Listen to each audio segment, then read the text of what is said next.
Hello बच्चों, how are you. उम्मीद है आप सभी लोग अच्छे होंगे। तो इससे पहले हम लोग करंट इलेक्ट्रिसिटी कंप्लीट कर चुके हैं और कुछ लोगों के लिए मैंने रे ऑप्टिक्स भी कंप्लीट कर चुके थे हम लोग। तो उसके क्वेश्चन सीरीज़ हम अगले वीडियोज़ में आपको मिल जाएंगे, जिसमें हम कुछ इंपॉर्टेंट प्रॉब्लम जो सीट के हैं उसको डिस्कस करेंगे, कुछ प्रीवियस ईयर के क्वेश्चंस को भी लेंगे। तो करंट के भी आपको एक दो वीडियोज़ मिलेंगे क्वेश्चंस के, और सिमिलरली रे ऑप्टिक्स के भी वीडियो आपको मिल जाएंगे, ठीक है। और अभी तक जो अपन ने पढ़ा था उसमें आप लोग कॉन्सेप्ट को चेक कीजिए और उसके एग्जांपल्स को देखिए आप लोग, और जितने भी सीट के क्वेश्चंस हैं उसकी प्रैक्टिस कीजिए, ठीक है बच्चों। अब देखिए आप लोग, ये जो समय है, हमने पहले भी बात की थी, ये समय आपके लिए बहुत ही गिफ्ट है। इतना बड़ा टाइम आपको मिला है रिवीजन करने का, प्रिपरेशन करने का। अक्सर बच्चों की कंप्लेन हुआ करती थी कि हमारे पास टाइम नहीं मिला, रिवीजन का टाइम नहीं मिला, एग्ज़ाम जल्दी हो गया। अभी आपके पास सफिशिएंट टाइम है। अब आप कोई भी स्टूडेंट ये एक्सक्यूज़ नहीं, ये बहाने नहीं दे सकता कि मेरे को ये प्रॉब्लम थी या ये समय की दिक्कत थी या जो भी है ना। अब लेकिन आप घर पे हैं तो थोड़ा कुछ चीज़ का प्रिकॉशन लीजिए आप लोग। घर पे जनरली आप किसी न किसी काम में इन्वॉल्व हो जाते हैं जैसे, और दोस्तों के साथ इन्वॉल्व हो जाते हैं, टीवी देखते हैं या फ़ोन यूज़ करते हैं आप, फेसबुक, व्हाट्सअप या जितने भी सोशल मीडिया प्लेटफॉर्म है। ये बिल्कुल बकवास है, अननेसेसरी आपके लिए। इससे तो आपको सख्त दुश्मनी करनी पड़ेगी। अगर इससे आप दूर नहीं हटेंगे तो यकीन मानिए बहुत उलझ जाएंगे आप, क्योंकि आपके पास जो भी समय है, एग्ज़ाम इतना आसान नहीं है। नीट का एग्ज़ाम ऑल इंडिया टेस्ट है, ठीक है। लोग जान की बाजियाँ लगा देते हैं तब जाके सिलेक्शन लेते हैं, और आप चाहेंगे कि सब कुछ करते हुए, सारी लाइफ एंजॉय करते हुए सिलेक्शन पाएँ, तो इतना बहुत मुश्किल है। और देखिए, इसके लिए बहुत कोई एक्स्ट्रा ऑर्डिनरी टैलेंट नहीं दिखानी है। कुछ लोग होते होंगे, उससे मतलब भी नहीं अपने को। अपन ये मान के चलते हैं कि मोस्टली एवरेज स्टूडेंट सफिशिएंट है इस एग्ज़ाम को क्रैक करने के लिए। कोई बहुत बड़ा ये नहीं करना आपको। बस आप जो कॉन्टीन्यूअस वे में एक प्रॉपर डायरेक्शन में और फोकस होकर काम कीजिए। टीचर से आप इन कॉन्टैक्ट में रहिए आप लोग। सारे अपने प्रॉब्लम्स, डाउट्स रखिए सामने, कहाँ प्रॉब्लम आ रही है, ठीक है।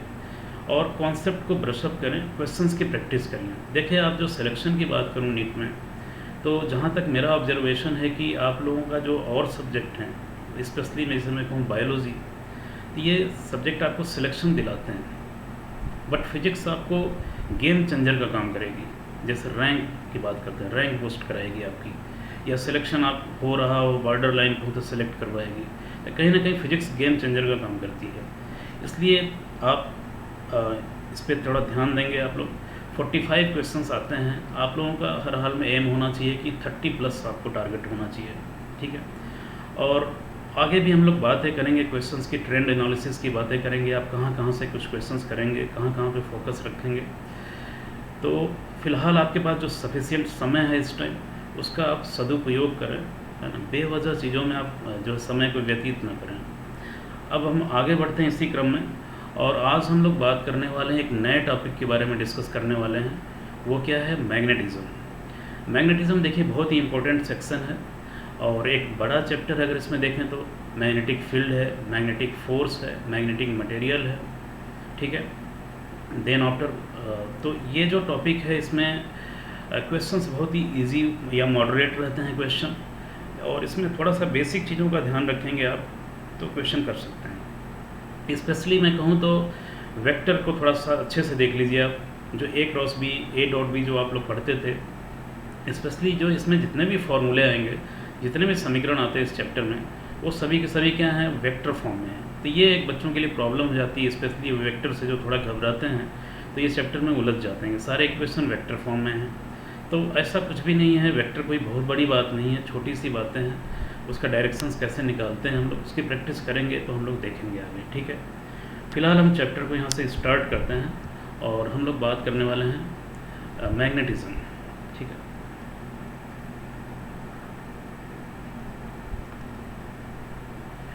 अब देखिए, मैग्नेटिज्म में अगर मैं बात करूँ तो हम दो पार्ट में इसको डिस्कस करेंगे, ठीक है। एक हम बात करने वाले हैं मैग्नेटिक फोर्स के बारे में, ठीक है। दूसरा हम बात करने वाले हैं मैग्नेटिक फील्ड के बारे में, ठीक है। मैग्नेटिक फील्ड, तो मैग्नेटिक फोर्स में हम लोग क्या बात करेंगे? देखिए अभी तक आप जो पढ़ते आए हैं वो स्टैटिक चार्ज होता था, स्थिर आवेश होता था। स्थिर आवेश अपने चारों तरफ इलेक्ट्रिक फील्ड डेवलप करता था और उस फील्ड में कोई दूसरा चार्ज आता था तो उस पर फोर्स लगता था।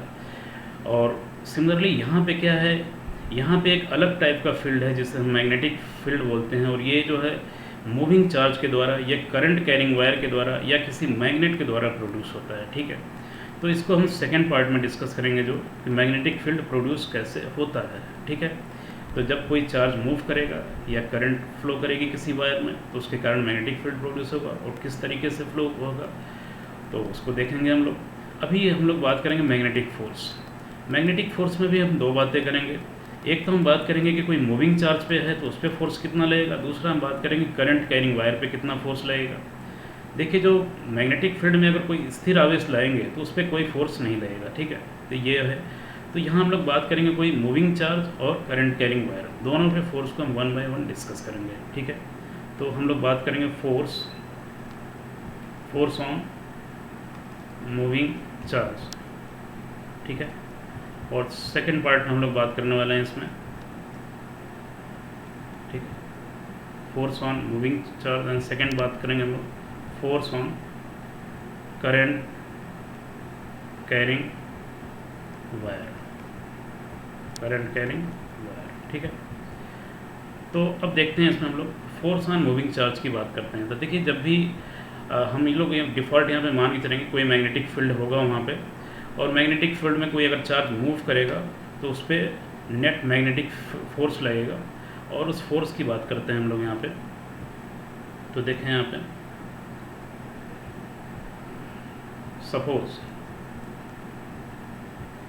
Suppose A charge Q is moving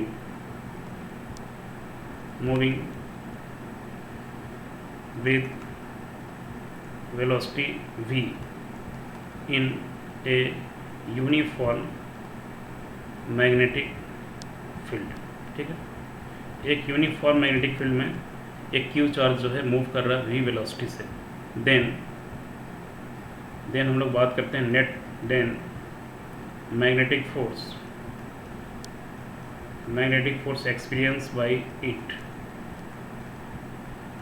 कितना मैग्नेटिक फोर्स एक्सपीरियंस करेगा ये, Fm जो होता है वो QV क्रॉस V। ठीक है, Fm equal to QV cross V, ये फोर्स लगता है। Fm is known as the magnetic force, Q is the charge, V is the velocity vector, V is the magnetic field. ये vector form में equation है। ठीक है, अब इस इक्वेशन के अराउंड हम लोग थोड़ा सा इसको एनालाइज करेंगे। ठीक है, इसके एप्लीकेशंस देखेंगे और इसके जो भी इंपॉर्टेंट इसमें पैरामीटर्स हैं उसको डिस्कस करेंगे। तो इसमें आगे बढ़ते हैं हम लोग, अब इस इक्वेशन को देखते हैं। तो देखें हमने बात की मैग्नेटिक फोर्स की, जब कोई चार्ज मूव करेगा किसी भी मैग्नेटिक फील्ड में तो उस पर फोर्स कितना लग रहा है, Fm is equal to QV cross V। ठीक है, यह आया हमारा। अब इसमें देखिए कुछ इंपॉर्टेंट ऑब्जर्वेशन हम लोग नोट डाउन करते हैं। तो फर्स्ट पॉइंट बात करते हैं अपन,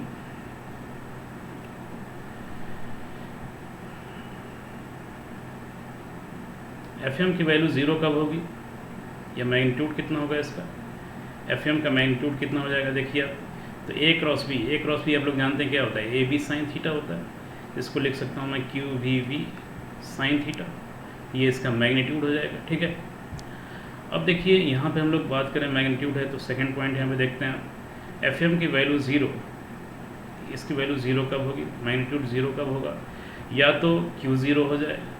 Q0 का मतलब क्या हो जाए, न्यूट्रल चार्ज हो, जैसे न्यूट्रॉन है, न्यूट्रॉन पे ऑलवेज मैग्नेटिक फोर्स क्या मिलेगा, 0 मिलेगा, है ना। और क्या हो, या तो वेलोसिटी 0 हो जाए, यानी रेस्ट चार्ज पे कोई फोर्स नहीं लगेगा। C, या तो मैग्नेटिक फील्ड 0, मैग्नेटिक फील्ड है ही नहीं तो फोर्स लगने का कोई प्रश्न नहीं बनता है। और क्या हो, थीटा जो है अगर मैं कहूँ 0 या 180 डिग्री है, 0 या 180 डिग्री, तो अपन जानते हैं साइन 0 की वैल्यू क्या होती है 0, और साइन 180 की वैल्यू भी क्या होगी 0, तो भी 0 हो जाएगा। ये इसका मतलब क्या है, थीटा 0 या 180 का मतलब क्या होता है कि V और B या तो पैरेलल में है या फिर V और B एंटी पैरेलल है, मतलब दोनों सेम डायरेक्शन में हैं या अपोजिट डायरेक्शन में है। उस केस में जो मैग्नेटिक फोर्स होता है वो क्या होता है, ज़ीरो होता है। ठीक है, इसी क्रम में आगे और बात करते हैं हम लोग। एफ की मैक्सिमम वैल्यू क्या होगी, मैग्नेटिक फोर्स की मैक्सिमम वैल्यू क्या हो जाएगी, तो साइन थीटा की वैल्यू 1 हो सकता है मैक्सिमम, ये हो जाएगा क्यू वी वी। ठीक है, और इसका मतलब क्या, थीटा कितना होना चाहिए, 90 डिग्री, यानी थीटा 90 का मतलब क्या है कि वी एंड वी वेलोसिटी और मैग्नेटिक फील्ड क्या होना चाहिए, आपस में परपेंडिकुलर होना चाहिए। यानी वेलोसिटी और मैग्नेटिक फील्ड अगर परपेंडिकुलर डायरेक्शन में है तो फोर्स मैक्सिमम लगेगा, सेम डायरेक्शन या अपोजिट डायरेक्शन में है तो फोर्स ज़ीरो हो जाएगा, और in general q v v sine theta होगा। ठीक है, तो ये तो हो गए 3 पॉइंट हमने डिस्कस कर लिए। आगे कुछ और पॉइंट को देखते हैं हम लोग। अब देखिए आप डायरेक्शंस कैसे निकालेंगे फोर्स की, ये हमारे लिए इंपॉर्टेंट बात रहेगी, और इस पूरे चैप्टर में ये बातें आती रहेंगी। डायरेक्शंस की हम लोग यूज़ करेंगे, हमने पहले ही बोला है, इस चैप्टर में आपको थोड़ा सा डायरेक्शंस को प्रैक्टिस करनी पड़ेगी। तो देखिए आप यहाँ पे, तो डायरेक्शन में हम दो बातें करते हैं, क्योंकि हमने क्यू लिया है यहाँ पे, तो क्यू पॉजिटिव भी हो सकता है और नेगेटिव भी हो सकता है। तो मैं कहता हूँ कि if Q is positive, Q क्या है, पॉजिटिव है, तो अगर पॉजिटिव है तो एफ की डायरेक्शन क्या होगी, तो एफ की डायरेक्शन होगी उसी डायरेक्शन में होगी जिधर की v क्रॉस b हो। तो v क्रॉस b की आप डायरेक्शन निकालेंगे, दो वेक्टर का क्रॉस प्रोडक्ट है, उनका क्रॉस प्रोडक्ट का जो भी डायरेक्शन आएगा उसी डायरेक्शन में क्या होगा, मैग्नेटिक फील्ड की, मैग्नेटिक फोर्स की भी डायरेक्शन होगी। ठीक है, और अगर मैं कहता हूँ कि क्यू नेगेटिव है, क्यू क्या है, नेगेटिव है, तो उस केस में क्या हो जाएगा, आप v क्रॉस b की डायरेक्शन निकालिए और उसके जस्ट क्या हो जाएगा, अपोजिट में हो जाएगा, यानी एंटी पैरेलल इसको बोलते हैं, जस्ट उसके क्या हो जाएगा, अपोजिट में हो जाएगा फोर्स की डायरेक्शन। क्योंकि वेक्टर में लिखा हुआ है तो आप समझ सकते हैं कि f m equal to q v cross b है। वेक्टर का मतलब क्या होता है कि जो इसकी डायरेक्शन होगी वही इसकी डायरेक्शन होगी, है ना, तो जो इसकी डायरेक्शन होगी वही इसकी डायरेक्शन होगी। ठीक है, तो क्यू वी क्रॉस बी, तो एफ एम की डायरेक्शन क्या होगी, वी क्रॉस बी, यदि क्यू पॉजिटिव है तो, क्यू नेगेटिव है तो वी क्रॉस बी निकालिए, उसका जस्ट अपोजिट में हो जाएगा, एंटी पैरेलल हो जाएगा। ठीक है, अब यहाँ देखें आप, तो ये रहा, और आगे बढ़ते हैं, कुछ और पॉइंट्स को इसमें कवर करते हैं हम लोग।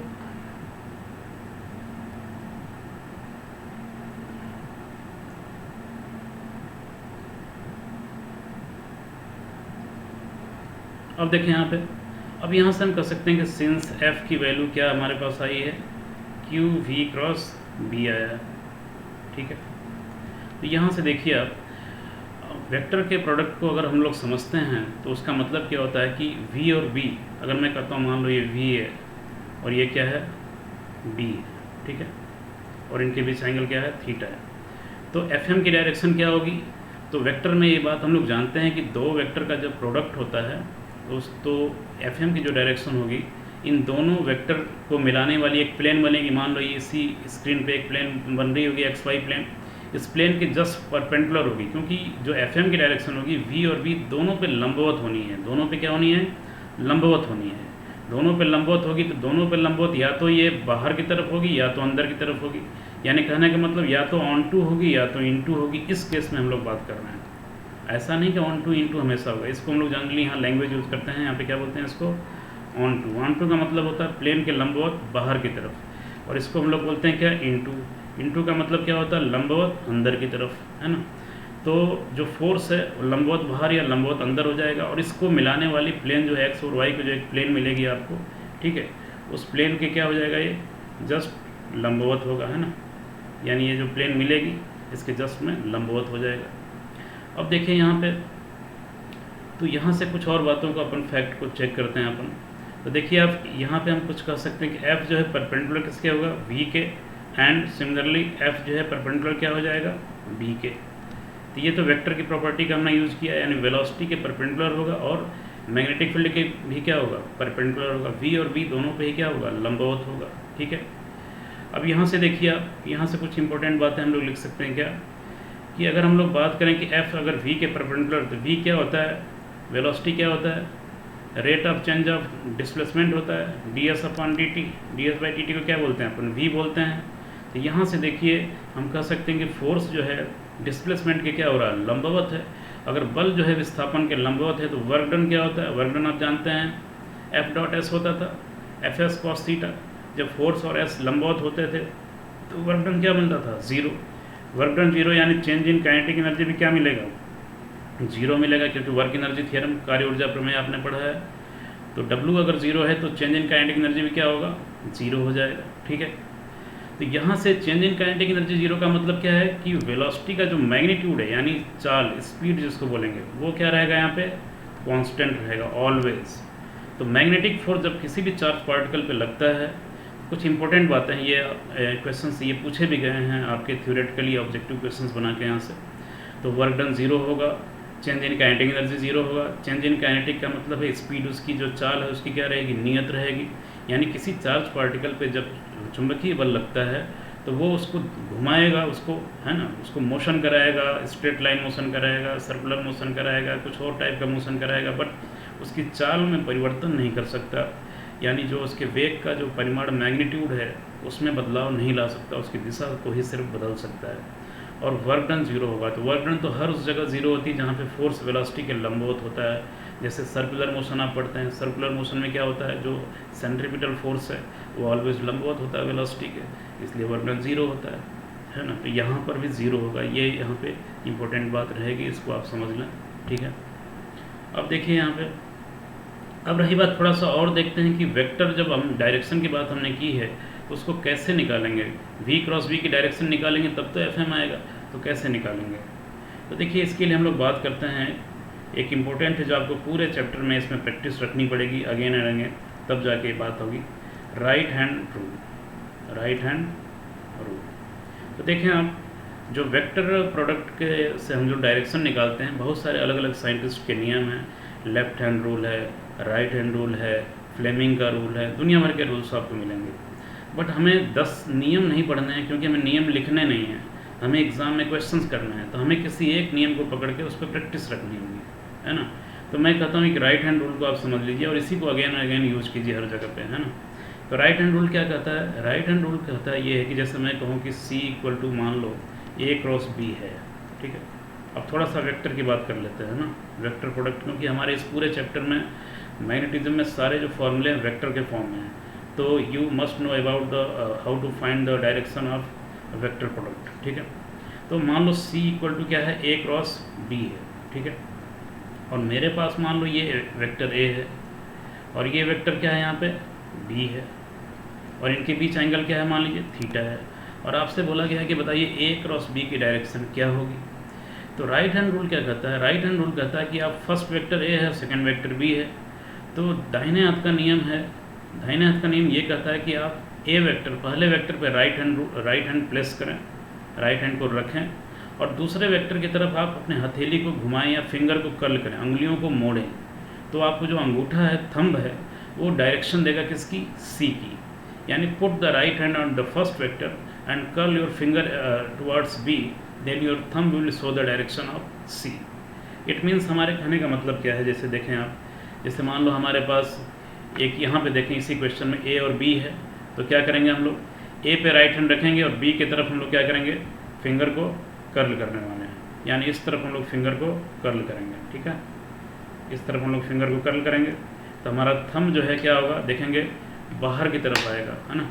तो बाहर की तरफ आने का मतलब क्या हो जाएगा, मैग्नेटिक फील्ड क्या हो जाएगा यहाँ पे, सॉरी, C की डायरेक्शन क्या हो जाएगी, वो ऑन टू हो जाएगी।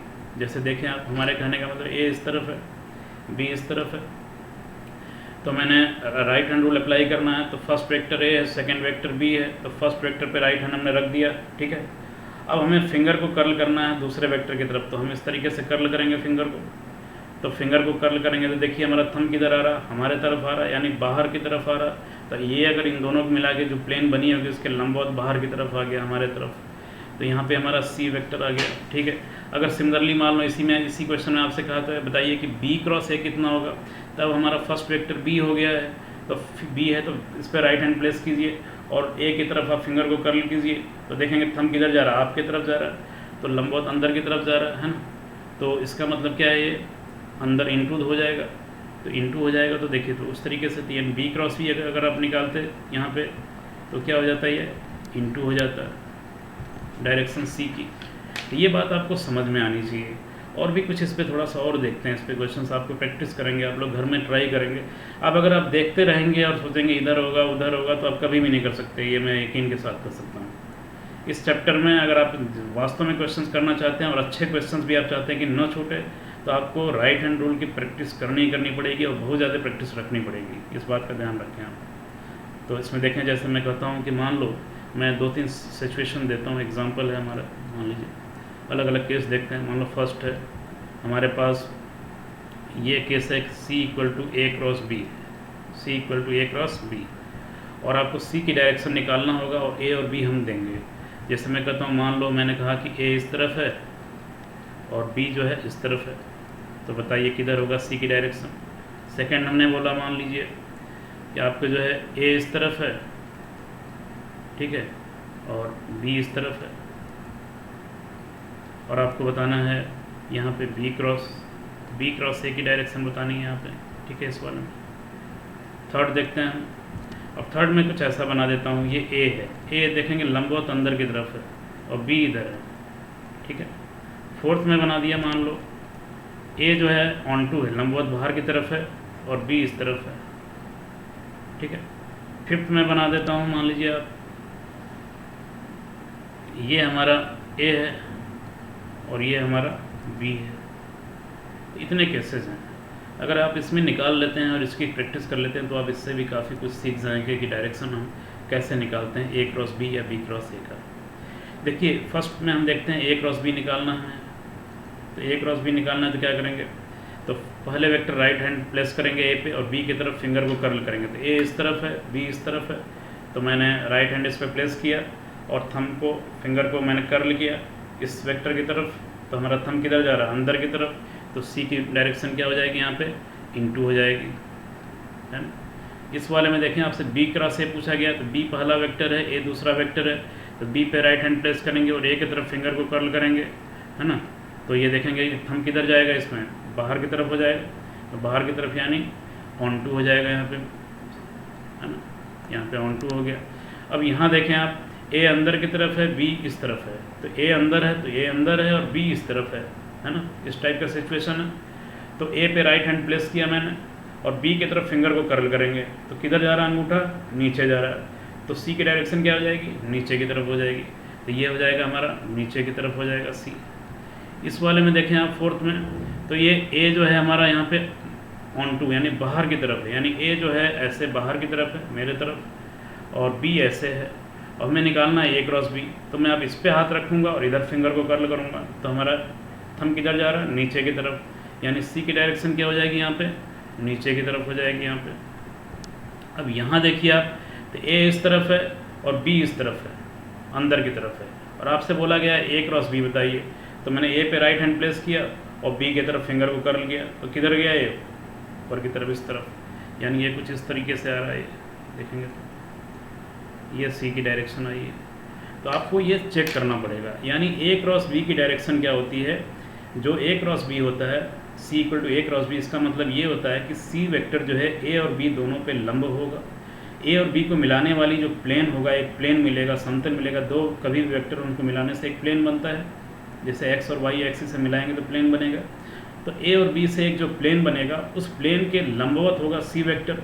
अब उस प्लेन के लंबवत, या तो लंबवत दो दिशाएं होती हैं, तो एक बाहर, जैसे मैं यहाँ पे लंबवत करूँ, एक बाहर है एक अंदर की तरफ है, तो उसमें से कौन सी दिशा होगी, उसके लिए आप क्या करेंगे, पहले वेक्टर पे राइट हैंड रखिए, दूसरे वेक्टर की तरफ आप कर्ल कीजिए, आपका थंब यानी अंगूठा जो है आपको डायरेक्शन देगा, दिशा देगा, ठीक है। और तो ये बात हो गई इसमें।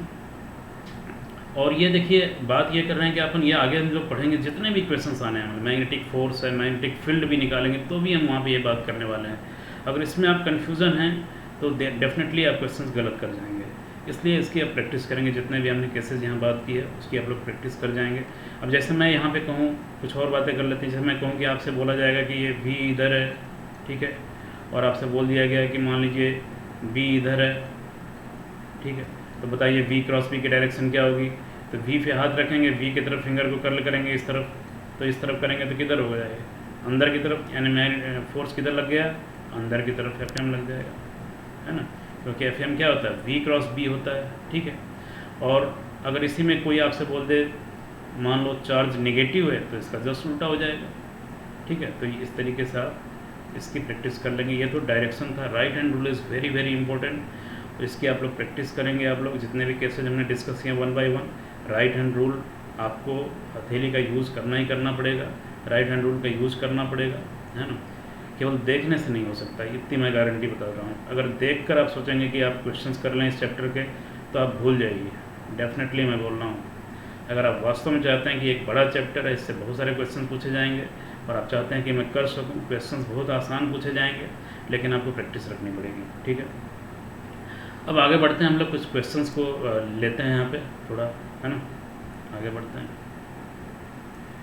देखिए, तो अब जो बेसिक जो बातें हमने पढ़ी है अभी फोर्स के बारे में, मैग्नेटिक फोर्स का जो इक्वेशन है, उसी पे आधारित कुछ क्वेश्चंस को देखते हैं। जैसे फर्स्ट एग्जांपल देखते हैं। मान लीजिए, सपोज करो हमारे पास कोई मैग्नेटिक फील्ड है, हमारे पास B की वैल्यू गिवन है मान लीजिए, और ये वैल्यू मान लीजिए गिवन है 3I माइनस 4J टेस्ला, ठीक है। थोड़ी सी बातें और कर लेते हैं उसमें, हमने यूनिट की बात नहीं की थी। यूनिट देखिए क्या होता है, तो Fm की वैल्यू क्या थी, QV क्रॉस B, है ना। तो यहाँ से देखें आप,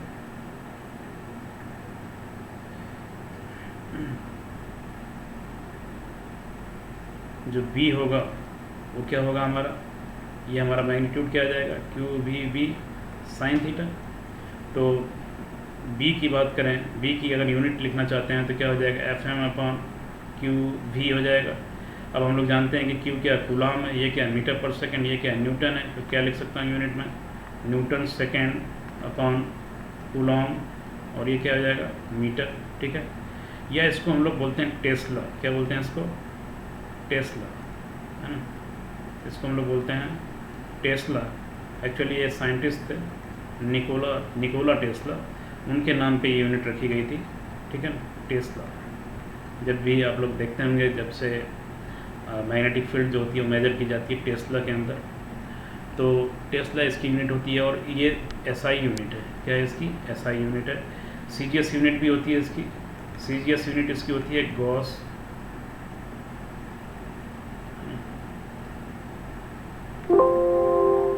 CGS इसकी यूनिट होती है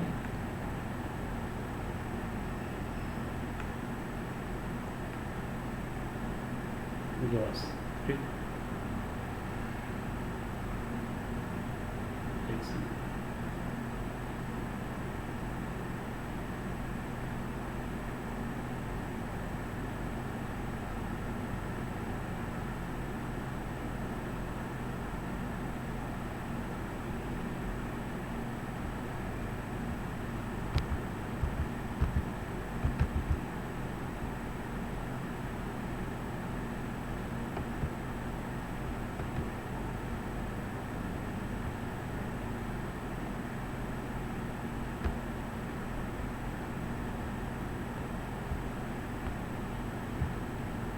ठीक है।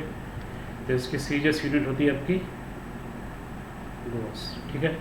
और इसको बोलते हैं अपन कि 1 gauss is equal to 10⁻⁻4 tesla, ठीक है। ये इसकी CGS यूनिट होती है, ठीक है। अब क्वेश्चन पे आते हैं, देखते हैं क्या क्वेश्चन है। मान लो हमारे पास कोई मैग्नेटिक फील्ड है, लेट B की वैल्यू गिवन है, आपको इतना टेस्ला है, और आपके पास मान लो एक्सेलरेशन गिवन है, ठीक है। और एक्सेलरेशन गिवन है XI, ठीक है, XI प्लस 2J मीटर पर सेकेंड। आपसे बोला जाएगा बताइए x की वैल्यू क्या होगी। तो किसी मैग्नेटिक फील्ड में क्वेश्चन लैंग्वेज में ऐसे होगा, कोई चार्ज पार्टिकल का एक्सेलरेशन इतना है, तो बताइए x की वैल्यू कितनी होगी। तो क्वेश्चन थोड़ा सा अच्छा है, देखिए आप सोचिए क्या होगा। तो देखें आप, तो इक्वेशन क्या होता है, Fm equal to QV cross B होता है ना। तो यहाँ से हम कह सकते हैं कि F जो है वेलोसिटी के क्या होता है, परपेंडिकुलर है ना। तो एक्सेलरेशन क्या होगा, एक्सेलरेशन की डायरेक्शन तो वही होगी जो फोर्स की होगी। इसका मतलब मैं कह सकता हूँ कि एक्सेलरेशन भी वेलोसिटी के क्या होगा, लंबवत होगा।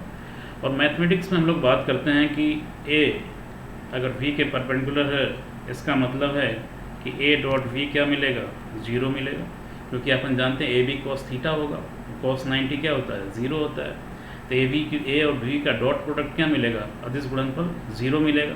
तो आप ये कर दीजिए, आप ए डॉट, सॉरी ये क्या लिख दिया मैंने, ए डॉट बी,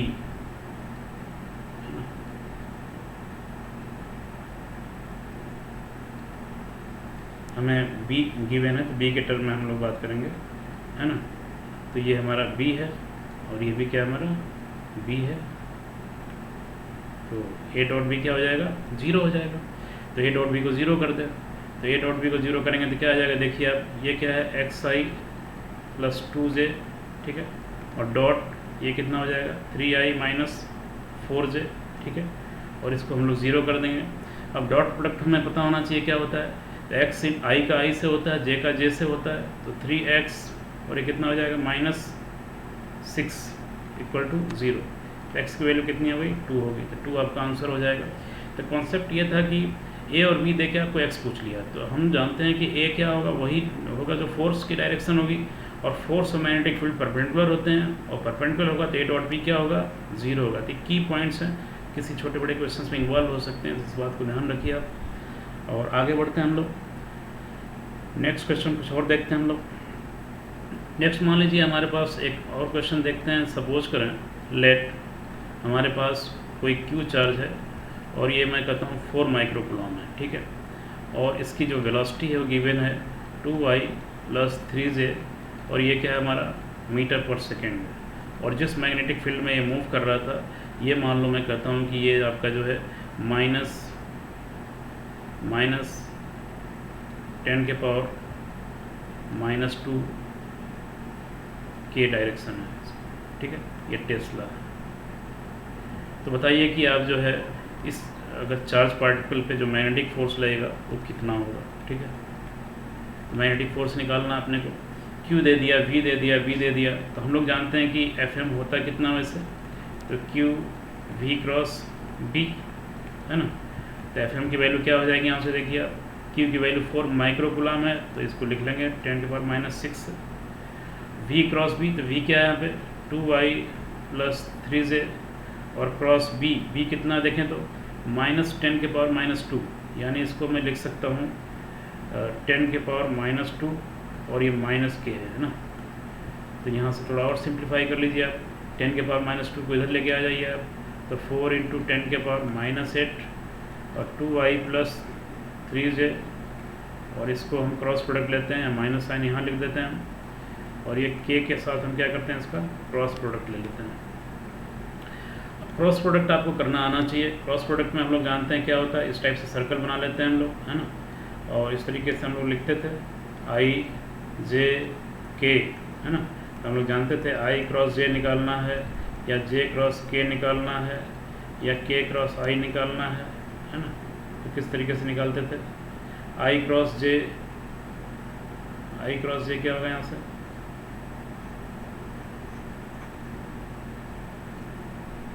ठीक है। तो हम लोग निकालते थे i क्रॉस j, तो क्लॉकवाइज जैसे इसी डायरेक्शन में देखिए सब कुछ है ना। तो ये एंटी क्लॉकवाइज, तो i क्रॉस j निकालेंगे तो अगला क्या आ जाएगा, k पॉजिटिव आ जाएगा। लेकिन इसी में अगर आपसे कोई कहे j क्रॉस i बताइए तो क्या हो जाएगा, तो j क्रॉस i उल्टा ऐसे आना पड़ेगा, तो -k लिखते थे, है ना।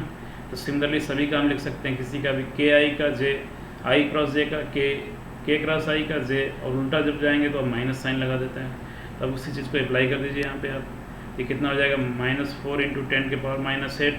अब देखिए आप, तो 2y plus 3j cross k, तो 2y को पहले इसमें मल्टीप्लाई कीजिए, फिर j को इसमें कीजिए, तो i से जब k का करेंगे तो क्या होगा, 2 है तो 2 को तो लिख लीजिए आप। i क्रॉस k क्या होगा, देखिए यहाँ से i क्रॉस k उल्टी दिशा में आना पड़ रहा है, तो -j लिखेंगे, ये हो जाएगा -j। और देखिए आप 3 और 3j क्रॉस k, तो हम इसको 3 तो लिख लेते हैं, और j क्रॉस k क्या होगा, देखिए j क्रॉस k, तो इसी डायरेक्शन में आगे बढ़ रहे हैं तो क्या लिखेंगे, +i, ये हो जाएगा i, बस। अब इसको सिंप्लीफाई कर लीजिए जो भी गिवन है, तो ये वैल्यू हमारी आ गई, यही आंसर हमारा है ना। तो आप जो है इसको माइनस साइन को चाहे तो इधर ले लीजिए, 4 × 10⁻⁸, और ये हमारा हो जाएगा -3i प्लस 2j हो जाएगा, माइनस साइन को अंदर ले लिया मैंने, और ये हमारा इतना फोर्स लग गया, ठीक है। तो सिंपल है कि फार्मूला आपको यूज़ करना है, सिंपल एक लाइन का formula q b cross b, but vector product आपको आना चाहिए। यहाँ आप चेक कर लेंगे वेक्टर प्रोडक्ट आप दो तरीके से करते थे, या तो आई से करते थे या मैट्रिक्स बना के करते थे। मैट्रिक्स बनाने की यहाँ ज़रूरत नहीं पड़ेगी क्योंकि छोटे छोटे रहेंगे इक्वेशन। मैट्रिक्स भी बना के से आपको जो उचित लगे वो करें आप। ये भी एक मेथड है, मैट्रिक्स बना के आपने किया होगा उसको एक बार आप देख लेंगे, है ना। तो ये था magnetic force on moving charge.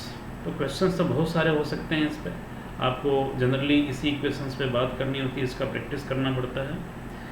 और आगे हम लोग अब बात करते हैं पाथ ऑफ चार्ज पार्टिकल। जब किसी चार्ज पार्टिकल पे फोर्स लगेगा तो क्या होगा, मोशन करेगा। मोशन करेगा तो किस तरीके से मोशन कर सकता है, कितने तरीके से मोशन कर सकता है, उसकी बात करेंगे हम लोग, ठीक है। यानी path of charge particle in uniform magnetic field, ठीक है। तो path of charge particle in uniform magnetic field. देखिए इसमें हम दो तीन केसेस लेते हैं ना। तो केस फर्स्ट लेते हैं हम लोग। केस फर्स्ट बोलते हैं कि if theta is equal to 0 degree और 180 डिग्री। थीटा कौन सा थीटा है भाई, ये एंगल है इसके बीच का, angle between v and b, है ना। ये क्या है, कौन सा एंगल है, ये आपका है angle between v and b. ये एंगल जो है हम अलग अलग लेंगे और अलग अलग केसेस में बात करेंगे, ठीक है। जैसे मैं यहाँ फर्स्ट केस है, इसमें देखते हैं हम, हमारे पास मान लो कि इस तरीके का कोई मैग्नेटिक फील्ड है, इस डायरेक्शन में, एक्स डायरेक्शन में एक्ट कर रहा है, ये हमारा मैग्नेटिक फील्ड है, ठीक है। और इसमें हमने क्या किया, इसमें हमने एक चार्ज पार्टिकल जो है लिया, मान लो एक प्लस क्यू चार्ज पार्टिकल है और इस तरफ ये मूव कर रहा है, ठीक है। या सिमिलरली मैं ऐसा भी कर सकता था, ये मैग्नेटिक फील्ड था, ठीक है, और यहाँ पे मैं करता कि एक प्लस का चार्ज पार्टिकल जो है वो इस तरीके से मूव करता वी से। दोनों ही केस में देखिए यहाँ पे थीटा 0 है और यहाँ पे थीटा कितना है, 180 है, अपोजिट में है। दोनों केस में क्या हो जाएगा, फोर्स की वैल्यू क्या हो जाएगी, तो q v b sine theta होता है, ये वैल्यू हो जाएगी हमारी 0 हो गया, तो फोर्स क्या हो जाएगा 0 फोर्स होने का मतलब क्या हुआ कि मैग्नेटिक फील्ड का कोई इफेक्ट ही नहीं पड़ेगा। इफेक्ट नहीं पड़ेगा, इट मीन्स क्या हुआ, चार्ज जैसे आ रहा था वैसे चला जाएगा, इसको कोई डिस्टर्ब ही नहीं होगा। ये भी जैसे आ रहा था वैसे निकल जाएगा, यानी this charge particle moves without any deviation. तो अनडेविएटेड मोशन होगा। कैसा मोशन होगा ये, अनडेविएटेड मोशन होगा, है ना। तो मोशन जो है इन स्ट्रेट लाइन होगा, किसमें होगा ये, स्ट्रेट लाइन मोशन होगा। ये स्ट्रेट लाइन मोशन करता हुआ ये क्या है, आगे निकल जाएगा, कोई इफेक्ट नहीं पड़ेगा, है ना। तो कोई इफेक्ट ही नहीं पड़ने वाला है, तो इसको बोलते हैं अपन, अगर थीटा 0 या 180 डिग्री होता है बिटवीन वी एंड बी, तो चार्ज पार्टिकल जैसे आया वैसे निकल जाएगा, कोई इफेक्ट ही नहीं पड़ेगा, मैग्नेटिक फील्ड है या नहीं है, ठीक है। अब इसमें सेकंड केस की बात करते हैं हम लोग। तो सेकंड केस देखिए, मान लो हमारे पास, हम कहते हैं थीटा कितना है, 90 डिग्री है, यानी वेलोसिटी जो है मैग्नेटिक फील्ड के क्या है, परपेंडिकुलर है। तो ये कैसा केस है, देखिए आप, जैसे मैं कहूँ कि मान लो इस तरीके का कोई मैग्नेटिक फील्ड है, इस तरीके का मैग्नेटिक फील्ड है, ठीक है। और यहाँ पे मान लो कोई क्यू चार्ज पार्टिकल है, वो वी वेलोसिटी से आया, ठीक है। तो बी देखेंगे अंदर की तरफ है, लंबवत अंदर की तरफ है, और वी इस तरफ है। बी अंदर है और बी ऐसे है, तो लंबवत हो गया वी और बी। अब इस केस में क्या होगा, देखें आप, इस केस में फोर्स लगेगा इस पर, और फोर्स क्या होता है तो हम जानते हैं, वी और बी दोनों पे लंबवत होगा, है ना। दोनों पे लंबवत होगा तो वी क्रॉस बी की डायरेक्शन क्या होगी, देखिए वी इस तरफ है, बी इस तरफ है, तो राइट हैंड रूल यूज करेंगे, v cross v, first vector v है और बी की तरफ फोर्स करेंगे तो थंब किधर जा रहा है, ऊपर की तरफ, यानी फोर्स ऊपर लगेगा अगर क्यू पॉजिटिव है तो। क्यू नेगेटिव होता है तो फोर्स नीचे लगाते हैं हम।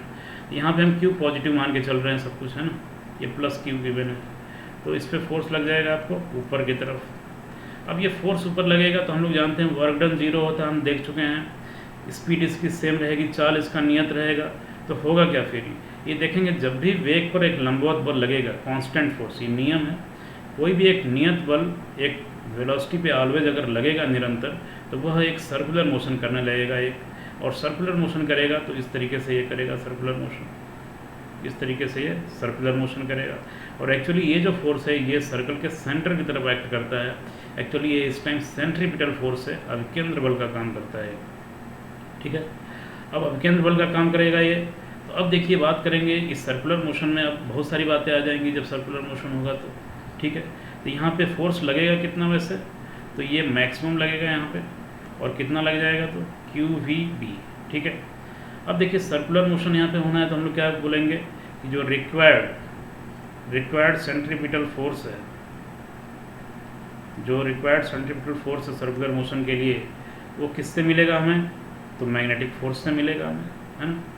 तो mv²/r क्या हो जाएगा, ये Fm के बराबर हो जाएगा, यानी QVB के बराबर हो जाएगा, ठीक है। तो यहाँ देखिए जब इसको सिंप्लीफाई करेंगे तो क्या आ जाएगा ये, तो R की वैल्यू यहाँ से आ जाएगी mv/QB। ये R क्या आया है, ये रेडियस आया है, क्या आया है, रेडियस ऑफ सर्कल, ठीक है। तो ये रेडियस ऑफ सर्कल जिस सर्कल में मूव करेगा उसका रेडियस है mv/q। m is the mass of charge particle, v is the velocity, q is the charge, b is the magnetic field, ठीक है। ये हो गया हमारा रेडियस। अब यहाँ पे बात आती है, बहुत सारी बातें यहाँ इन्वॉल्व हो जाएंगी, ठीक है। ये हमने एक पॉइंट निकाल लिया रेडियस के बारे में।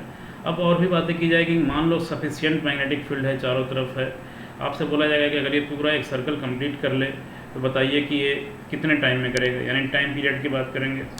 तो टाइम पीरियड क्या हो जाएगा, टाइम पीरियड T क्या होगा, तो एक सर्कल घूमने में जितना दूरी चलेगा कितना चलेगा, सरकमफेरेंस परिधि के बराबर 2πr चलेगा, और इसकी स्पीड मान लो v है तो 2πr/v हो जाएगा। यहाँ से देखिए v की वैल्यू कितनी हो जाएगी, तो QVR/m हो जाएगी, तो 2πr/QVR/m। तो यहाँ से देखिए क्या हो जाएगा, 2πm/QV। तो ये हमारा हो गया टाइम पीरियड निकल गया। तो हमने इस सर्कल का रेडियस निकाल लिया, एक सर्कल कंप्लीट करने में लगने वाले समय को निकाल लिया 2πm/QV।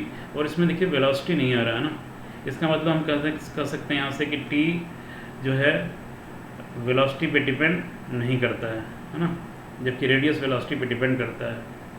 यानी दो चार्ज पार्टिकल हैं और सेम मास सेम अमाउंट का चार्ज है, और किसी मैग्नेटिक फील्ड में किसी को ज़्यादा वेलोसिटी से भी फेंक दोगे तो उसका टाइम पीरियड वही रहेगा, रेडियस बदल जाएगा। जो बड़ा वेलोसिटी होगा उस बड़े रेडियस में घूमेगा, है ना, लेकिन टाइम पीरियड दोनों का क्या रहेगा, सेम रहेगा। और भी कुछ इंपॉर्टेंट बातें यहाँ पे कर सकते हैं हम लोग, जैसे फ्रिक्वेंसी कितनी होगी, एंगुलर फ्रिक्वेंसी कितनी होगी, तो देखें यहाँ पे कितनी हो जाएगी। जैसे फ्रिक्वेंसी की बात करते हैं तो फ्रिक्वेंसी क्या होती है, फ्रिक्वेंसी क्या होती है हमारी 1/t। तो हमने t निकाला 2πm/QV, ये क्या हो जाएगा QV/2πm हो जाएगा। मान लो एंगुलर फ्रिक्वेंसी कोई पूछता है तो 2πf होता है ये, तो इसको अपन सॉल्व कर लेंगे तो क्या हो जाएगा, ये QV/m हो जाएगा। देखिए तो फ्रिक्वेंसी हुआ, ओमेगा हुआ, सब कुछ हम लोग निकाल सकते हैं। और ये यहाँ भी देखेंगे वेलोसिटी पे डिपेंड नहीं करता है। यानी मैं कहूँ कि QM अगर सेम है, QMM सेम है, और मैं कहता हूँ V1 is greater than V2 है, तो क्या होगा, और किसी मैग्नेटिक फील्ड में अगर प्रोजेक्ट किया गया है तो V1 अगर बड़ा है तो क्या होगा, ये बड़े सर्कल में घूमेगा, है ना, अगर V1 है तो, और ये जो है छोटे सर्कल में घूमेगा V2 वाला। लेकिन टाइम पीरियड दोनों का क्या मिलेगा, सेम मिलेगा। फ्रीक्वेंसी भी क्या मिलेगी, तो टाइम पीरियड दोनों का सेम मिलेगा, तो फ्रीक्वेंसी भी सेम मिलेगी। तो टाइम पीरियड सेम मिलेगा, वेलोसिटी अलग अलग हो जाएगी क्योंकि वेलोसिटी रेडियस पे डिपेंड करती है, ठीक है। तो ये रहा बेसिक ऑब्जर्वेशन कि जब हम किसी चार्ज पार्टिकल को किसी मैग्नेटिक फील्ड में अगर लंबवत प्रोजेक्ट कर देते हैं तो वह सर्कुलर मोशन करने लगेगा, उसकी रेडियस क्या होगी और उसकी ये पैरामीटर्स। अब कुछ और इम्पोर्टेंट बातों की बात करेंगे हम यहाँ पे। जब क्वेश्चंस आप करने जाएंगे तो क्वेश्चंस जो जनरली इन्वॉल्व होते हैं बहुत ज़्यादा इस पर पूछे गए हैं क्वेश्चन। तो रेडियस पे जैसे मैं बात करूँ तो रेडियस क्या होता है, mv/QV होता है। अच्छा mv क्या होता है, mv हम लोग जानते थे मोमेंटम होता था p, तो इसको हम लिख सकते हैं p/QV।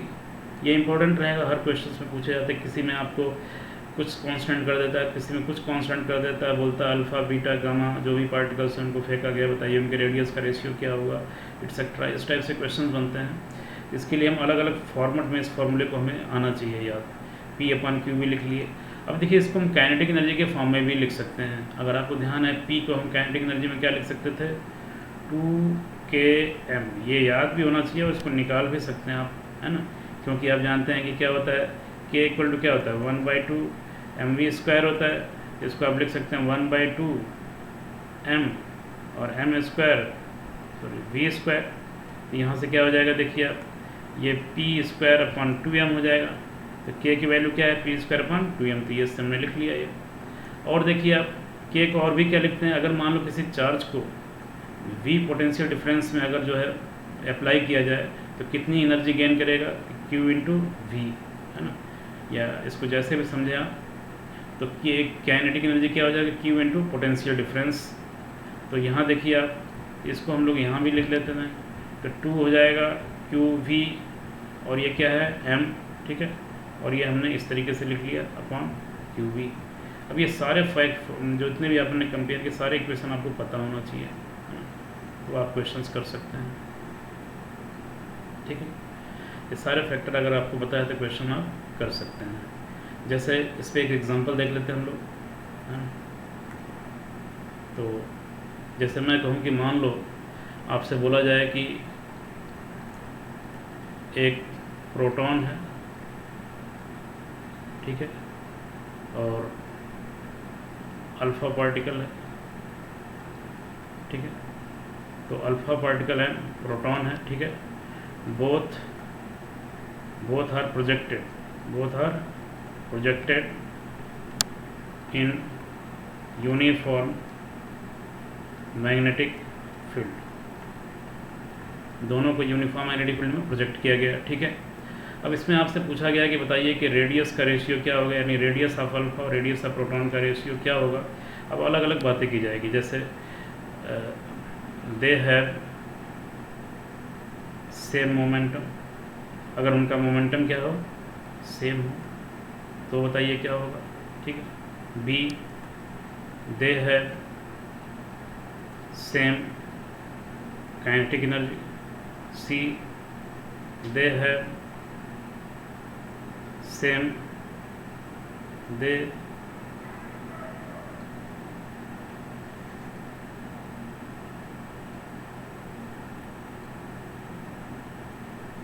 are applied by same potential difference, है ना। तो बताइए हर केस में आपसे पूछा जाए, बताइए क्या होगा, ठीक है। तो देखें आप इसमें, अब बात करते हैं कि इसके बेसिक आपको पता होना चाहिए कि मास क्या होता है और चार्ज क्या होता है ना। तो मास ऑफ जो अल्फ़ा होता है वो क्या होता है, वो होता है 4 टाइम्स मास ऑफ प्रोटॉन, और Q जो अल्फ़ा होता है वो क्या होता है 2 टाइम्स चार्ज ऑफ प्रोटॉन। मतलब मास तो 4 गुना होता है और जो चार्ज है वो क्या होता है 2 गुना होता है, ये बात आपको पता होना चाहिए। इन जनरल मैं बात करूँ तो क्या होगा, ये mv/qv। तो देखेंगे आप, तो v तो आपको जो है सेम है ना, वेलोसिटी सेम है, v सेम आपको दिया गया है, सेम वेलोसिटी से प्रोजेक्ट किया गया है, b भी सेम है, यानी यहाँ से मैं कह सकता हूँ r किसके प्रोपोर्शनल है, m/q के, ठीक है। तो अब देखिए यहाँ से मैं कह सकता हूँ r∝/rp अगर आपको निकालना है तो क्या करेंगे आप, m∝/mp इंटू qp/q∝। आपको कुछ भी ना कहा जाए, ये जनरल केस मैंने ले लिया, फिर उसके बाद ABC आप देखेंगे और इसमें क्या आ जाएगा, सॉल्व करेंगे तो देखिए यहाँ पे, तो ये कितना आ जाएगा, ये फैक्टर ये हो जाएगा, यहाँ से 4 आ जाएगा फैक्टर, और यहाँ से कितना आ जाएगा 1/2 आ जाएगा, तो कितना हो जाएगा 2:1। तो अगर आपको सिंपली बस ये बोला जाए कि सेम वेलोसिटी से सेम मैग्नेटिक फील्ड में एक अल्फ़ा और प्रोटॉन को प्रोजेक्ट किया गया है, तो उनके रेडियस का रेशियो क्या होगा, तो 2:1 हो जाएगा, ठीक है। अब सिमिलरली ABC को भी कर सकते हैं, अगर सेम मोमेंटम से है, सेम काइनेटिक से है और सेम पोटेंशियल डिफरेंस है, तो देखें यहाँ पे, मतलब B पार्ट की बात करें तो क्या है यहाँ पे, मतलब P सेम है, P क्या है यहाँ पे सेम है। तो R की वैल्यू अभी अपने देखी थी क्या आया था, P/QV था। तो P सेम है, B सेम है, इसका मतलब R किसके प्रोपोर्शनल है, 1/q के है। तो r alpha upon r p अगर निकालना है तो क्या हो जाएगा, यहाँ से देखें आप, तो Q p upon q alpha हो जाएगा, इन्वर्स में है तो ये आपका आ जाएगा क्यू पी अपॉन, ये कितना होता है 2QP, ये कितना हो गया 1/2 हो गया। ठीक है। सिमिलरली हम लोग बात करते हैं नेक्स्ट, सेम काइनेटिक एनर्जी अगर है तो 2km अपॉन क्यू भी हो जाएगा, है ना। तो देखेंगे क्यू हमारा, के हमारा सेम है, के क्या है यहाँ पे सेम है, के सेम है, और मैग्नेटिक फील्ड तो सेम है ही, मैग्नेटिक फील्ड भी क्या है यहाँ पे, ये भी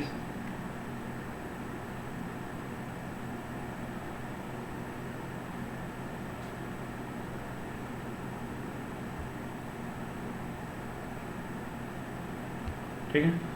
यहाँ मैग्नेटिक फील्ड तो सेम है ही, बी सेम है और के भी सेम है। तो मैं यहाँ से क्या कर सकता हूँ, आर किसके प्रोपोर्शनल है, m/q, m/q के प्रोपोर्शनल हो जाएगा। तो m/q के प्रोपोर्शनल है, इट मीन्स कि r alpha upon r p अगर निकालना है तो क्या करेंगे आप, m alpha upon m p into q p upon q alpha, check करना है ना। m/q है तो जब रेशियो लिखेंगे आप तो m तो ऊपर है तो m अल्फ़ा अपन, और ये q के इन्वर्स में है तो इन्वर्स में लिख लिया मैंने। अब यहाँ पे वैल्यूज रख देंगे आप, ये फैक्टर कितना आता है 4 और ये फैक्टर कितना आता है 1/2, तो 4/2 ये रूट में है तो रूट में तो कितना हो जाएगा, ये √2/1 हो जाएगा। सिमिलरली डी की बात कर लेते हैं। आपसे बोला गया कि V सेम है, पोटेंशियल डिफरेंस दोनों को सेम अप्लाइड किया गया है चार्ज को, तो इसका एक्सप्रेशन क्या हमारा आया था, तो देखेंगे इस तरीके का कुछ था 2QV, है ना। तो इसमें देखें आप एक्सप्रेशन अपन ने लिखा था इसको,